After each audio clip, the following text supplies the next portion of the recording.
மறைக்கப்பட்ட உண்மைகளை வெளிச்சத்திற்கு கொண்டுவரும் உங்கள் மக்கள் வெளிச்ச செய்திகள். வணக்கம். கள்ளக்குறிச்சி மாவட்டம் சின்னசேலம் பேரூராட்சிக்குட்பட்ட காந்திநகர் தெற்கு பகுதியில் சமுதாய கழிப்பிட கட்டிடம் கட்டியுள்ளது. இந்த கட்டிடம் தரமற்ற நிலையில் கட்டியுள்ளனர். இதில் 8 அறைகள் கொண்ட கழிப்பறைகள் கட்டியுள்ளார்கள். ஒரு அறைக்கு பிளாஸ்டிக் டோர் அமைத்து தரமற்ற முறையில் பணி செய்து முடித்து வருகின்றனர்.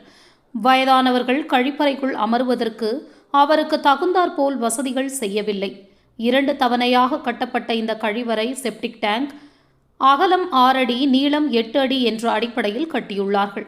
ஒரு கழிப்பறைக்கு 10க்கு 10 என்ற செப்டிக் குழி கட்ட வேண்டும். ஆனால் இதையே 2ஆக தடுத்து 2 குழியாக காண்பித்துள்ளார். கட்டிடம் இன்னும் திறக்கப்படாத நிலையில் கட்டிடம் விரிசல்கள் உள்ளது. இதை பேரூராட்சி நிர்வாகம் ஆய்வு செய்து இன்னொரு செப்டிக் குழி அமைத்து தர வேண்டும். வயதானவர்களுக்கு ஏற்றாற்போல் அமைத்து தர வேண்டும். அதுவரை கான்கிரீட்காரர்களுக்கு அரசு நிர்ணயித்த தொகையை அளிக்கக்கூடாது என்று காந்திநகர் பொதுமக்கள் மற்றும் சமூக ஆர்வலர்கள் பேரூராட்சி நிர்வாகத்திற்கு வேண்டுகோள் வைக்கின்றனர். தரமற்ற முறையில் கட்டிய அந்த கழிவறையை முறையாக ஆய்வு செய்து அதன் பின்னே அவருக்கு டெண்டர் தொகையை அளிக்குமாறு பேரூராட்சி நிர்வாகத்தை தாழ்மையோடு காந்திநகர் பொதுமக்கள் மற்றும் சமூக ஆர்வலர்கள் கேட்டுக்கொள்கின்றனர். சட்டத்தை மதிக்காத பேரூராட்சி நிர்வாகத்தை வன்மையாக கண்டிக்கிறோம்.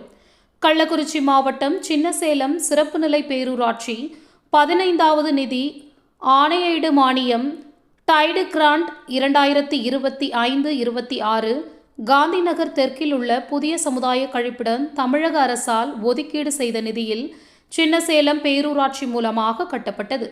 அந்த கழிவறை வளாகத்தில் அரசு காலனி என்ற பெயர் வரக்கூடாது என்று தமிழக முதலமைச்சர் அரசு அங்கீகார ஆணையை பிறப்பித்துள்ளார்.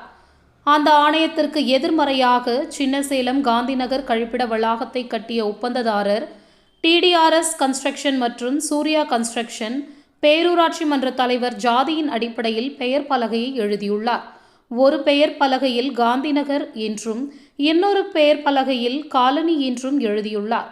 இதை சின்னசேலம் விடுதலை சிறுத்தைகள் கட்சியின் சார்பில் பேரூராட்சி நிர்வாகத்தை வன்மையாக கண்டிக்கிறோம்.